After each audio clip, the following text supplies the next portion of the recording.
Mapagpalang araw, Pakpost. Mapagpalang araw, mga kasawlo. Kumusta po kayo? Kumusta po ang lahat?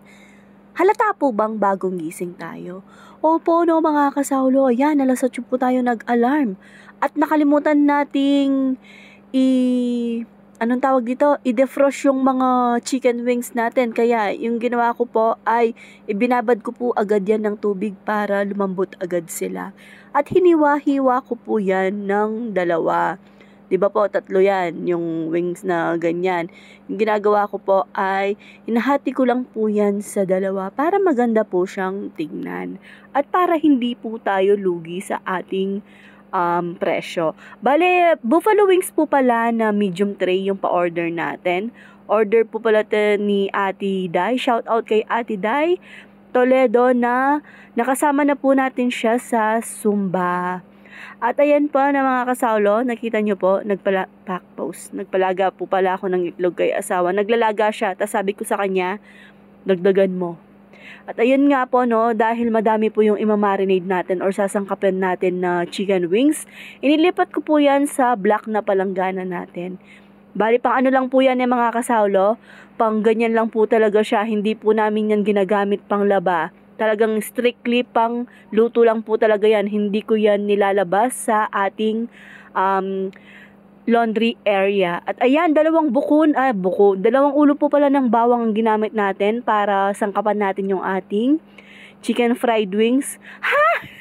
At ayan po, sasangkapan lang natin ng asin, ginisa mix, paprika, garlic powder at saka paminta. Tapos imekos-mekos lang po natin yan ng matindi. Habang minamarinate po natin yung ating chicken, ayan. Bali kanina po pala, si asawa, nag-drive-thru po kami.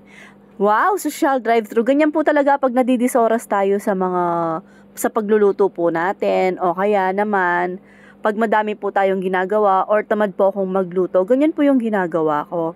Nagte-take out na lang po tayo. Bale, mix and match po yung sa amin. Tapos yung kay asawa, 1 piece na chicken. Diba, may rice na po yun. Kaya wala nang luto-luto. At ayan, sinangkapan ko na din po pala yung harina na ipang bebreading natin. Pero bago po natin yan i-bebread yung chicken natin, doon pa lang po ako naglalagay ng itlog para mas magandang kumapit po yung harina po natin. At nagpapainit na po pala ako ng mantika kanina habang binibread po natin yung ating mga manok. At ayan po. Bale, tinapos ko lang po yan mga kasawlo na iprito. Siguro nag-start ako magprito 1:45. Natapos po ako ng 2:30. Kasi kailangan po bago mag 3 PM ay aalis na dito si asawa para mag-deliver. At habang nagpiprito po tayo ay nag-aasikaso na po ako ng mga gulay natin na pang-garnish po sa ating tray. At pagkatapos po nating magprito ng pangalawa ay yung natapos na po lahat yan, nagsangkap na po ako ng ating buffalo sauce. Sinashare ko po talaga tong buffalo wing sauce natin kahit sa YouTube pa po dati.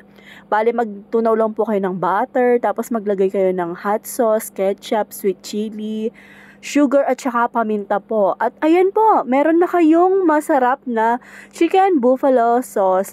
Tingnan nyo po mga kasawlo, parang konti lang po yung sauce natin. Pero kung hahaluin nyo lang po yan ng tama, ay saktong-sakto lang po yan at sobrang malasa po ng ating buffalo chicken wings na sauce. Dapat po talaga Saturday mag-order si Ate Day. Siguro po gustong-gusto talaga niyang mag-order ng ating buffalo. Kasi di ba pag Saturday po ay Lord's Day natin, nilalaan po talaga natin yung Sabado para kay Lord. Kaya sabi niya, nag-chat ulit siya, sabi niya bukas na lang. Dapat po sana may kasamang lasagna yan, pero yung order na lang niya ay yung buffalo chicken wings po. Pag nag-order po si Ate Day, hindi pwedeng wala po yung buffalo wings. At ayan po, na inassemble ko na po yan mga kasawlo. At pagkatapos po nating inassemble yan, saktong magti 3 o'clock na po, mga bandang 2:45, nag-chat na po ako kay Ate Day na magdi-deliver na tayo. At ayan po, ganyan po siya kaganda. Hanggang dito na lang. God bless us all po. Bye!